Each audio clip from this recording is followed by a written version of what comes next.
일곱 교회의 천사가 나팔을 불게 되자 세상 나라가 우리 주와 그리스도의 나라가 됐고 그분이 영원토록 왕노릇 하시게 됐다라고 선포를 해 주시게 됩니다. 일곱 번째 나팔이 불어지고 또 일곱 대접의 재앙이 이제 시작되기 전에 오늘 우리가 보게 되는 12장부터 13장까지의 내용들은 어찌 보면 드라마의 한 장면 가운데서 중간에 쉬었다가는 전환점과 같은 역할을 지금 하고 있습니다. 그러나 이 모든 사건 중에 한 가지 주제를 잡는다고 한다면 12, 13, 14장에서 우리는 교회를 볼 수 있을 것 같습니다. 하나님께서는 교회를 고난과 환난 가운데서도 보호해 주시고 있다는 이야기를 우리에게 해주고 있습니다. 하나님은 교회를 전사로 불러주셨습니다.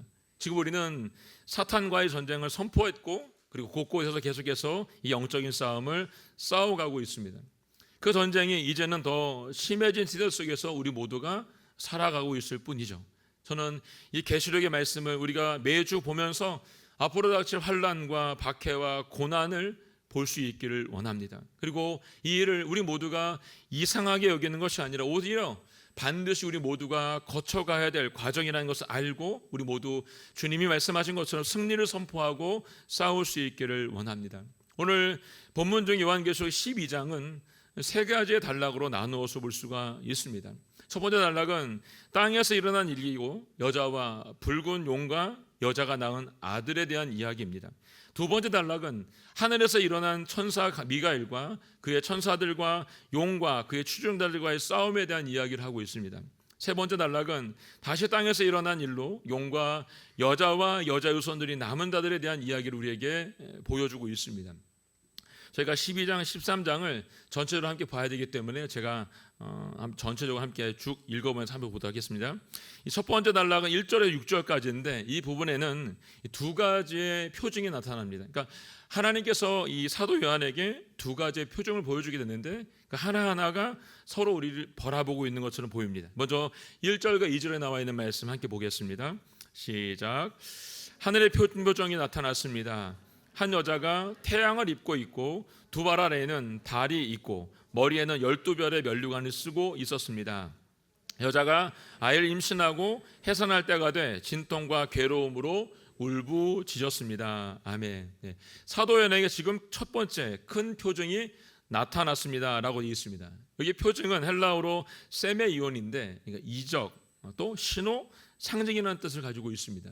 그러므로 지금 사도 요한이 환상으로 보고 있는 이 표징은 큰 표징은 앞으로 일어날 일들에 대한 하나님의 상징이고 또 신호라는 것을 우리에게 말해주고 있습니다. 그가 이 표징 가운데 오늘 보니까 한 여자를 봤다라고 말합니다. 그 여자의 모습이 태양을 입고 있고 두 발 아래 달이 있고 머리에는 12별의 면류관을 쓰고 있습니다 라고 기록합니다. 여러분 우리가 해, 달, 별 하면 성경 안에서 우리가 종종 볼 수 있는 말이죠. 구약 성경에서 우리가 가장 먼저 떠올릴 수 있는 말은 어디일까요, 여러분? 요셉입니다.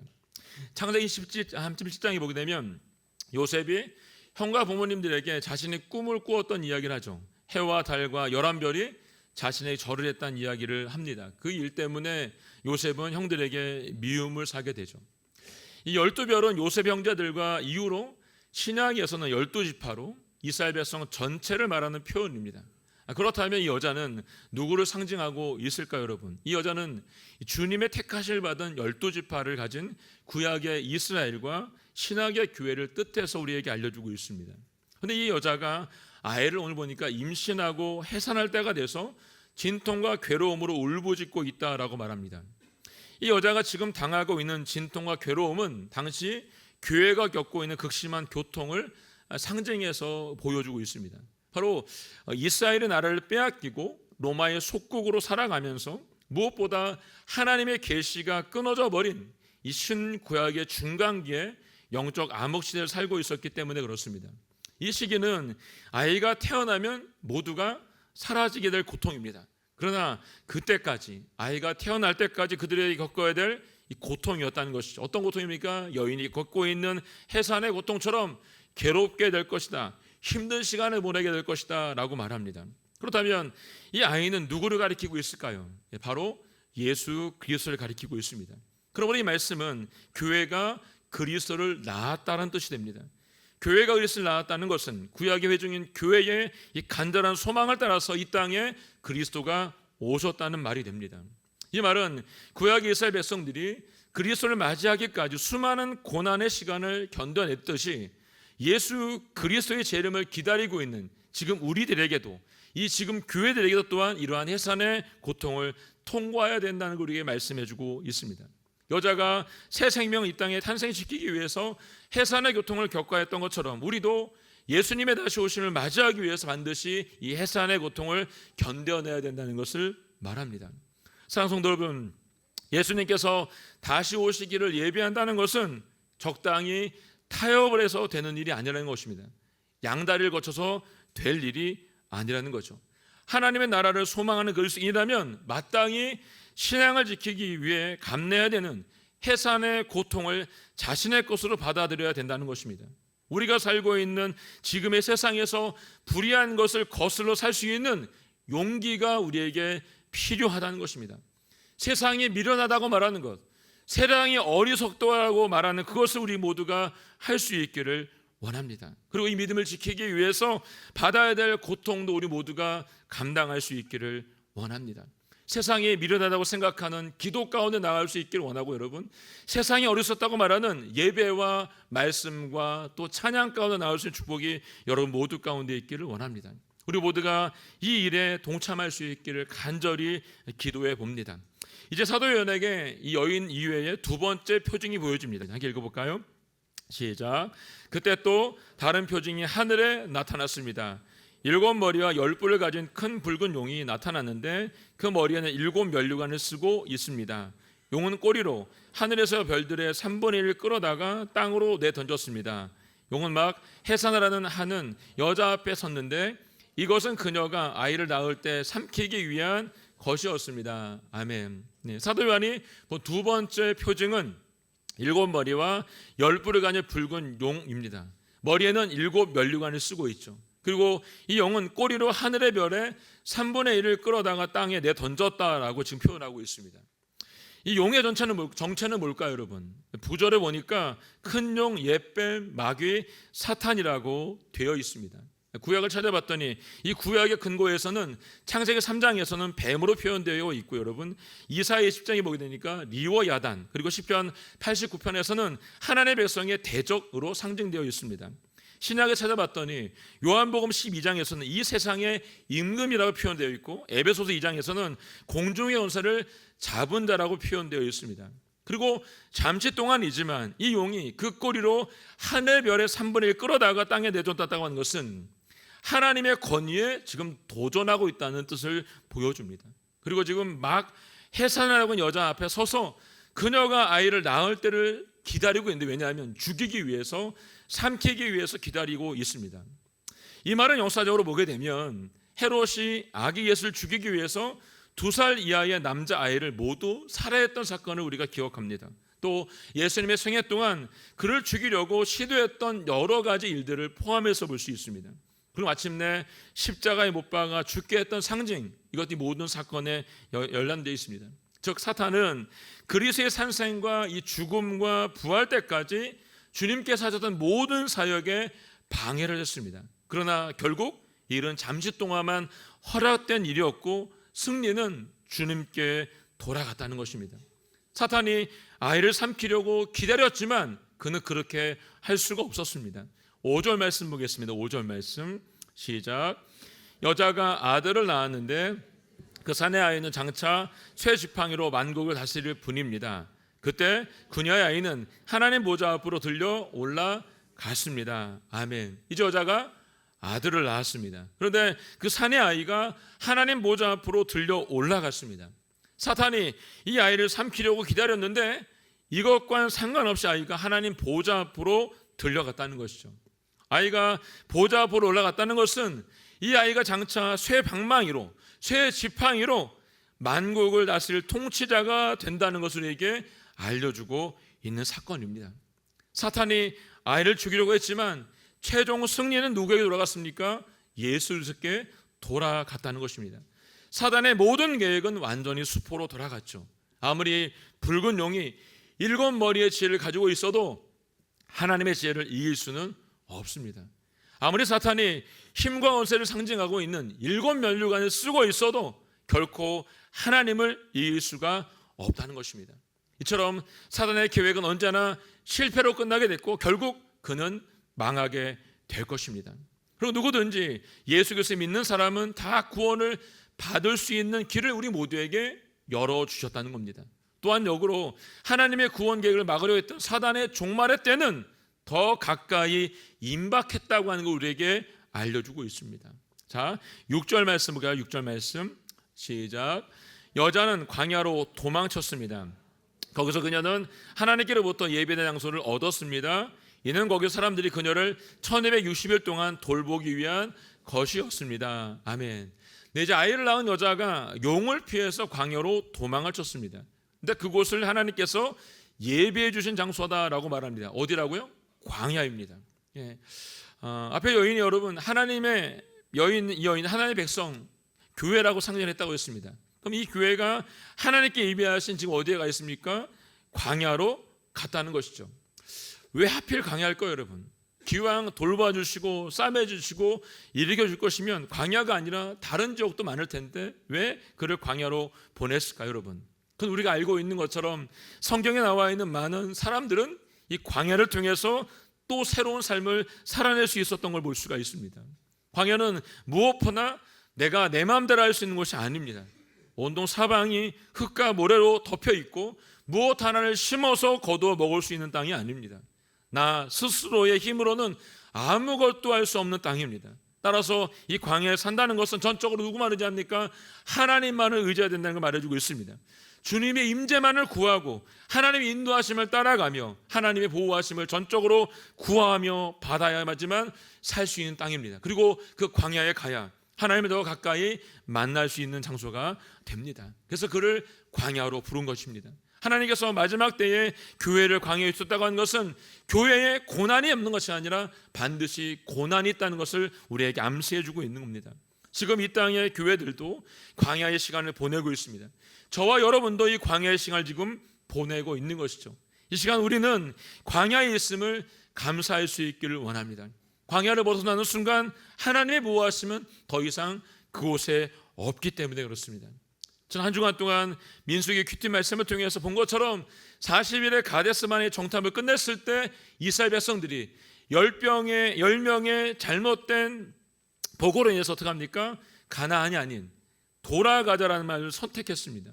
그로 인해서 60만의 출애굽 1세대가 광야에서 다 죽고 가나안 땅에 들어가지 못합니다.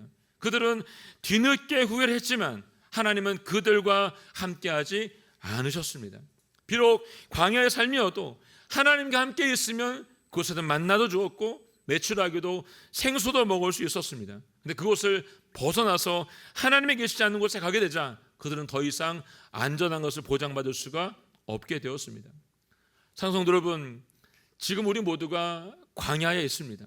우리 모두는 이 광야에서 하나님께 감사할 수 있기를 원합니다. 왜냐하면 그곳이 가장 안전한 곳이기 때문에 그렇습니다.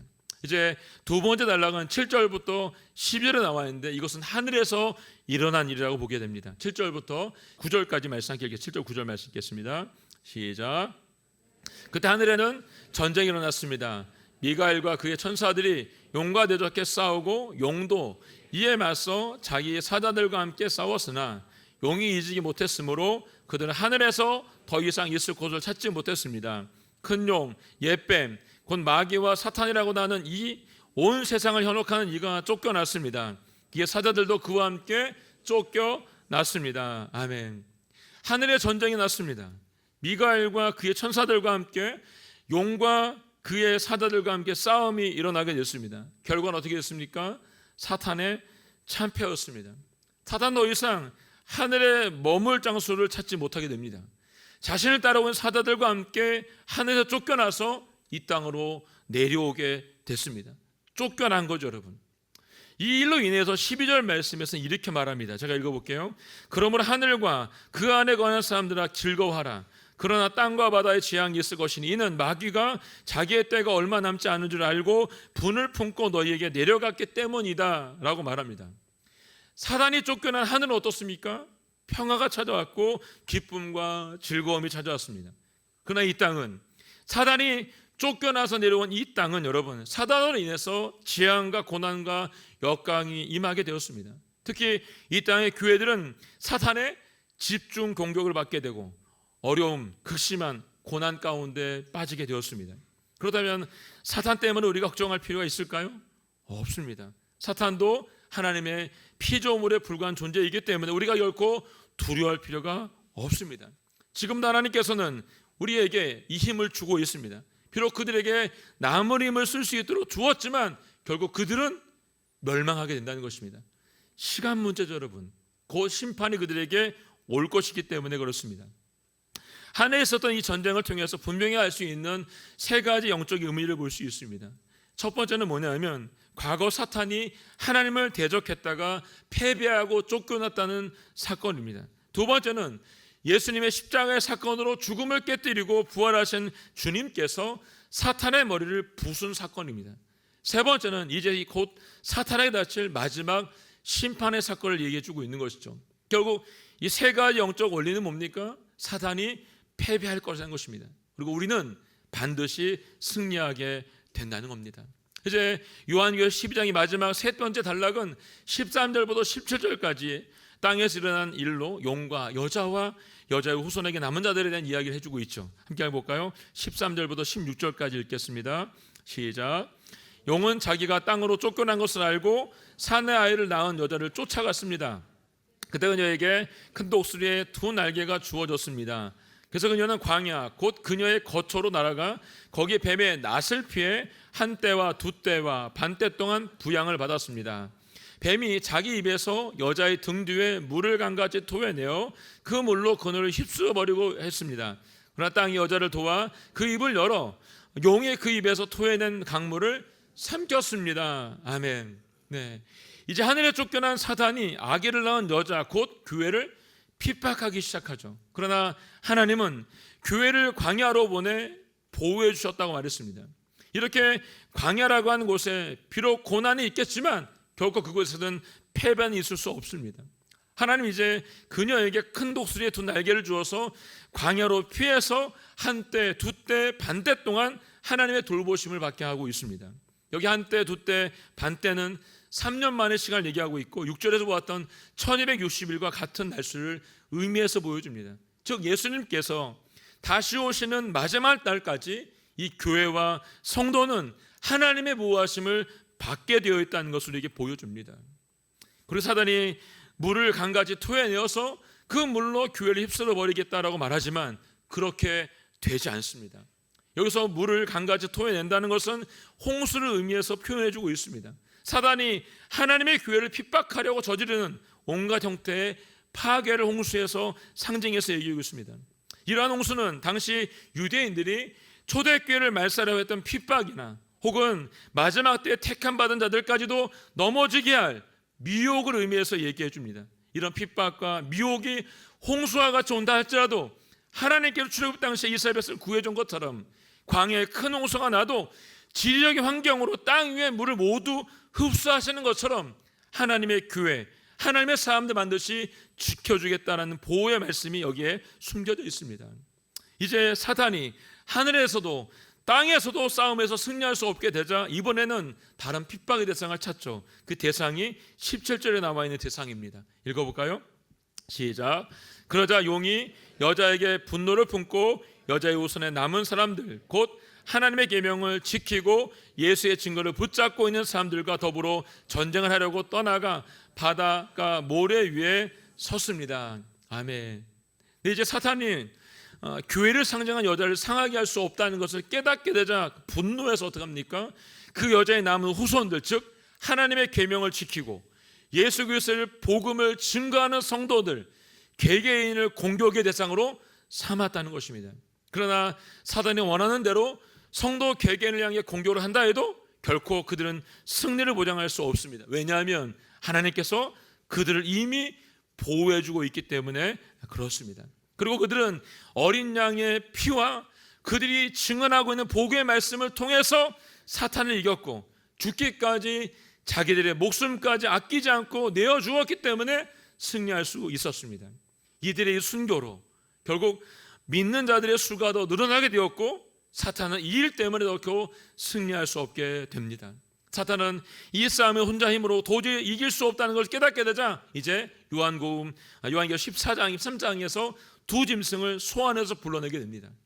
13장과 12장의 이 모든 것들 연장선상에 보게 돼서 우리가 보게 되면 용과 함께 연합체를 구성하고 있는 이 첫 번째 짐승과 둘째 짐승을 요한은 등장시켜서 이 전장을 더 구체화시켜서 우리에게 보여주고 있죠.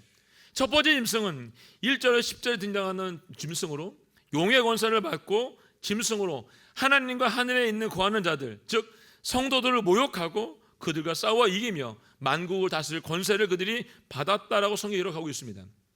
둘째 짐승은 11절에 18 등장한 짐승으로 이 첫째 짐승을 경배해야 될 목적으로 이들 사역을 시작했습니다. 이 둘째 짐승은 표적을 통해 땅에 사는 사람들을 미혹해서 첫째 짐승을 형상에 대해 경배하도록 만드는데, 이 경배를 하지 않게 되면 어떻게 하냐면 죽이겠다라고 얘기해주고 있습니다. 그리고 이 짐승의 활동 시기가 5절에 기록되어 있는데 이렇게 써 있습니다.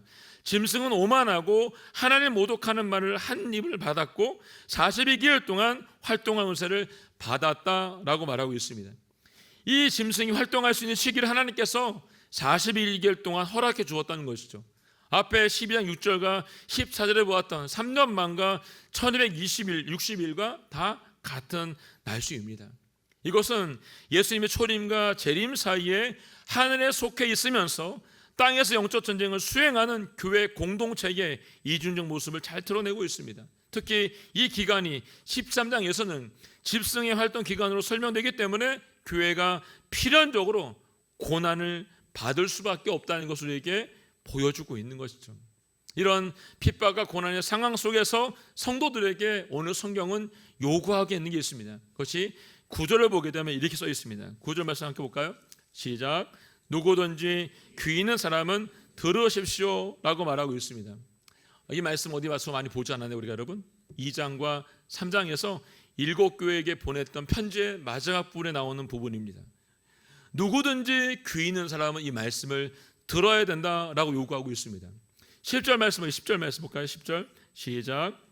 누구든지 사로잡힐 사람은 사로잡힐 것이요 누구든지 칼로 죽임을 당할 사람은 칼로 죽임을 당할 것입니다. 여기에 성도들의 인내와 믿음이 있습니다. 아멘. 10절은 믿음과 인내를 요구하고 있습니다. 누구든지 이 성도들은 마지막 때가 되어서 가까이 오면 어떻게 됩니까? 사로잡히게 될 것이고 칼에 의해서 순교를 당하게 될 것이라고 말해주고 있습니다. 그렇지만 하나님께서 이 십자가를 기억하고 너희가 어떻게 합니까? 인내하고 믿음으로 순종하라고 지금 요구하고 있습니다. 여러분, 이 땅에 살고 우리 모두는 여러분 주님께서 말씀하신 대로 이 마지막 때를 살아가고 있습니다.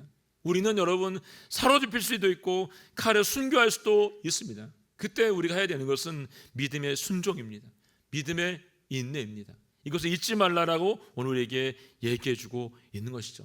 그리고 18절에서는 지혜와 지각이 너희에게 있어야 된다라고 말씀해주고 있습니다. 지금 13장에서 용이 두 짐승과 함께 힘을 합쳐서 겉보기에는 큰 권세를 가지고 성도들과 싸워 이기고 각 족속과 백성과 방언과 나라를 다스리는 권세를 받아서 땅에 거하는 자들이 그 권세에 굴복하는 것처럼 보여지고 있지만 이 전쟁은 이미 12장에서 말했던 것처럼 예수 그리스도의 승리로 마치게 된다는 것을 꼭 잊지 말고 기억할 수 있기를 원합니다.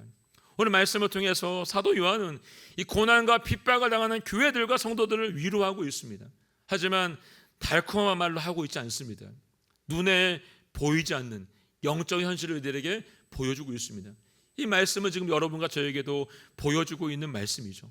달콤한 입맞춤이 아니라 본에 보여지게 될 영적인 현실, 고난과 핍박과 칼에 쓰러질 현실을 우리에게 보여주고 있습니다.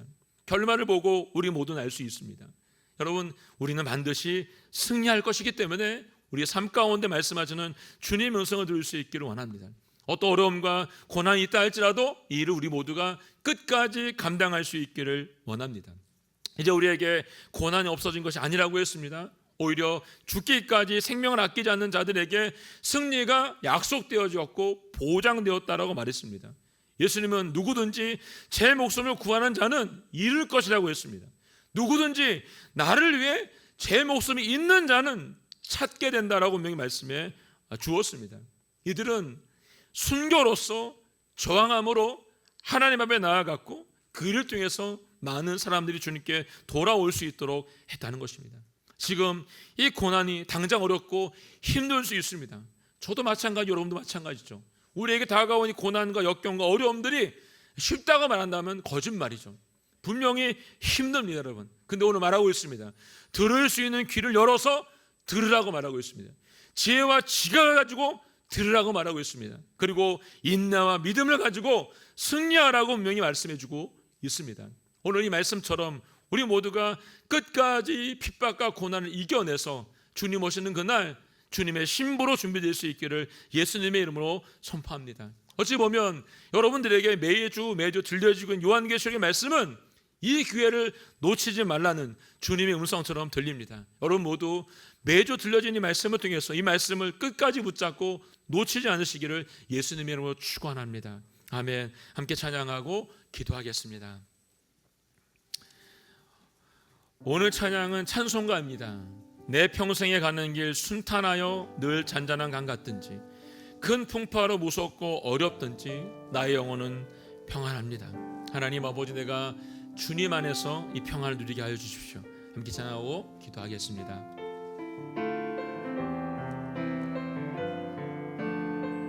내 평생에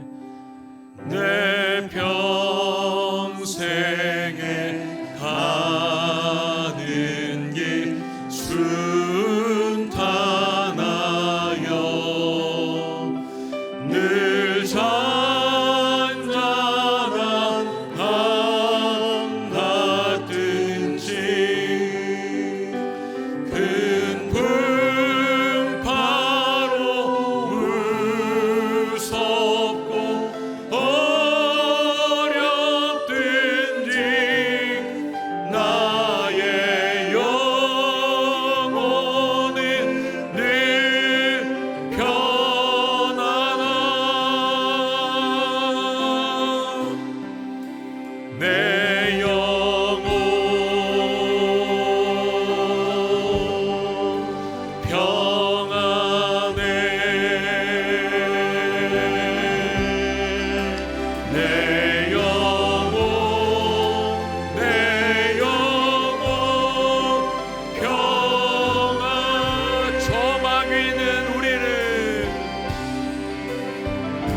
저막 위는 우리를 삼키려고 입 벌리고 달려와도 주 예수는 우리의 대장 되니 끝내 싸워서 이기리라. 아멘. 내 영혼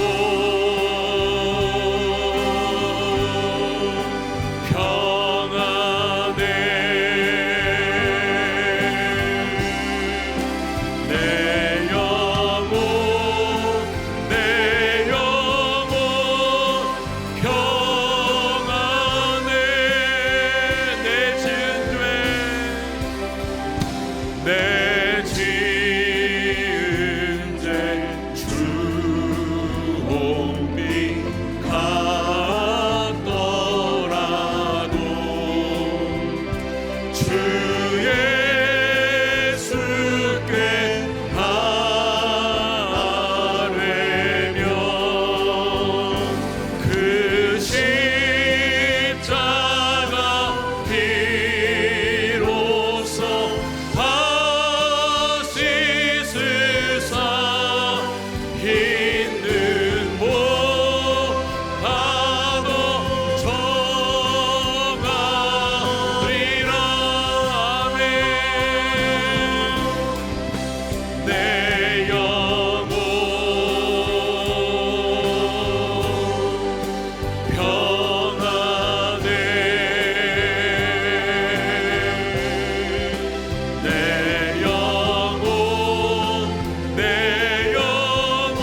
하나님 아버지, 주님 오심을 기대하며 주님의 승리를 선포합니다.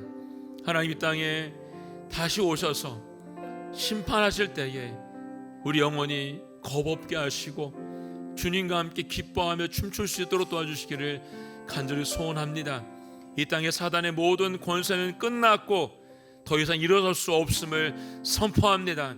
하나님 아버지, 영적인 전쟁이 이 시간 선포되고 그 승리의 선포의 마지막이 승리를 마칠 것을 우리가 믿습니다. 아버지 하나님, 계속되고 있는 이 전쟁 가운데도 우리가 조금 더 지치지 말게 하시고 좀 더 뒤로 물러나지 말게 하시고 앞으로 달려가 주님의 승리를 함께 맛보며 선포하는 은혜가 우리 모두 가운데 있게 하여 주시옵소서. 이 기회를 결국 놓치지 말게 하시고 주님과 함께 이 싸움을 승리할 수 있도록 저희 가운데 역사하시고 함께 하여 주시옵소서. 이 시간 주님의 고백하며 기도하며 나아가겠습니다. 주여, 하나님 아버지, 이 싸움의 이 승리를 선포합니다. 영적인 전쟁과 영적인 싸움이 계속해서 이 땅 가운데 있지만 마침내 이 싸움의 승리가 하나님께 있음을 선포합니다. 하나님 아버지, 어떤 핍박과 고난과 역경이 있다 할지라도 하나님 아버지, 우리가 주저하지 말게 하시옵고 우리가 걸어야 될 걸음을 걸어낼 수 있도록 아버지 붙잡아 주시고 인도하여 주시기를 원합니다. 아버지 하나님, 주의 말씀을 들을 수 있는 귀를 열어 주시옵소서.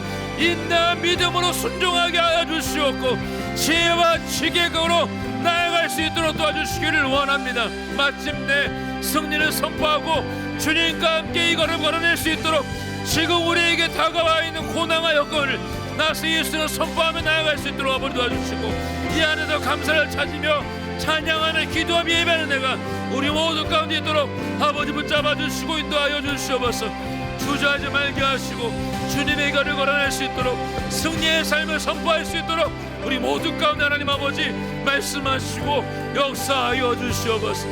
주님을 찬양합니다. 감사합니다. 누구든지 귀 있는 삶을 들으라고 말씀해 주셨습니다.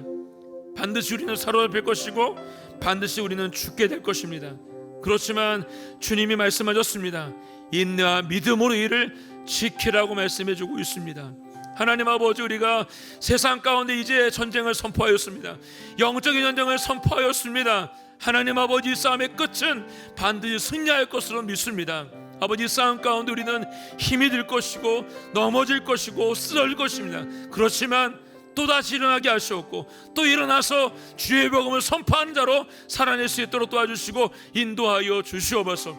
우리에게 매일매일 주어지는 이 순간, 이 기회를 놓치지 말게 하시고 주님께서 명령하실 때 그 명령대로 살아가는 역사가 우리 모두 가운데 있게 하여 주시옵소서. 우리 가운데 오늘도 세례하실 주님의 이름을 찬양하며 감사드리며 예수님의 이름으로 기도하였습니다. 아멘.